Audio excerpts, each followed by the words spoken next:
2 Corinthians chapter 11, verse 16 through 33. I repeat, let no one think me foolish. But even if you do, accept me as a fool, so that I too may boast a little. What I am saying with this boastful confidence, I say not as the Lord would, but as a fool. Since many boast according to the flesh, I too will boast. For you gladly bear with fools, being wise yourselves. For you bear it, if someone makes slaves of you, or devours you, or takes advantage of you, or puts on airs, or strikes you in the face. To my shame, I must say, we were too weak for that. But whatever anyone else dares to boast of, I am speaking as a fool. I also dare to boast of that. Are they Hebrews? So am I. Are they Israelites? So am I. Are they offspring of Abraham? So am I. Are they servants of Christ? I am a better one.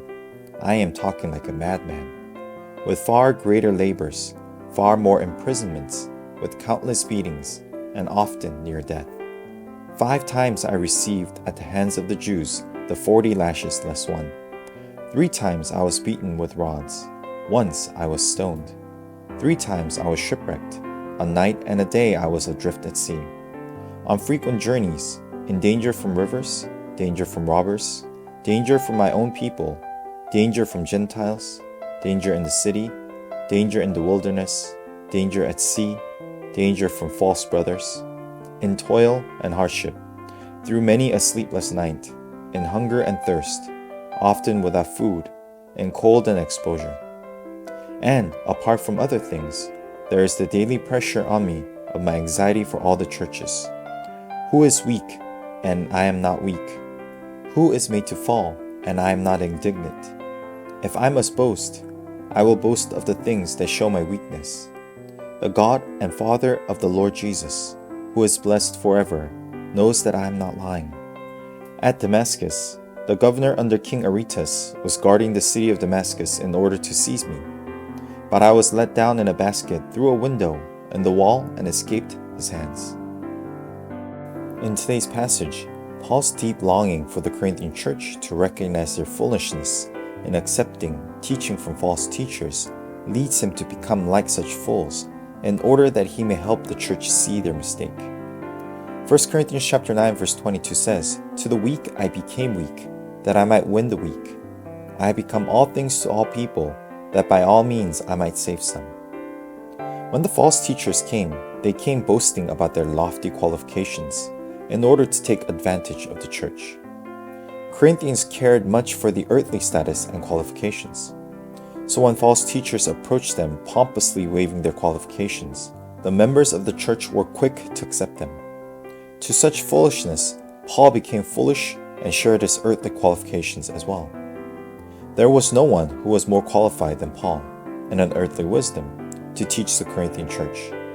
Yet, Paul's ministry was never about his qualifications. It was always about Christ. Paul knew very well who was the Lord of his life, who was leading and guiding him, and who was giving him the strength to endure. Paul even shares a testimony of how God had rescued Paul from the hands of the governor at Damascus when his life was being threatened. Paul knew that only God is the one to be praised for all of his ministry endeavor, because Paul himself had no power to overcome such trials. That's why Paul gladly boasts in the Lord that works even through his weakness, for in his weakness Christ is revealed all the more. 2 Corinthians chapter 12 verse 9 and 10 says, But he said to me, My grace is sufficient for you, for my power is made perfect in weakness.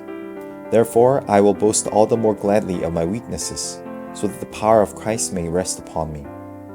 For the sake of Christ then, I am content with weaknesses, insults, hardships, persecutions, and calamities. For when I am weak, then I am strong. God does not work through our skills, our qualifications, nor our statuses. God works through our weakness.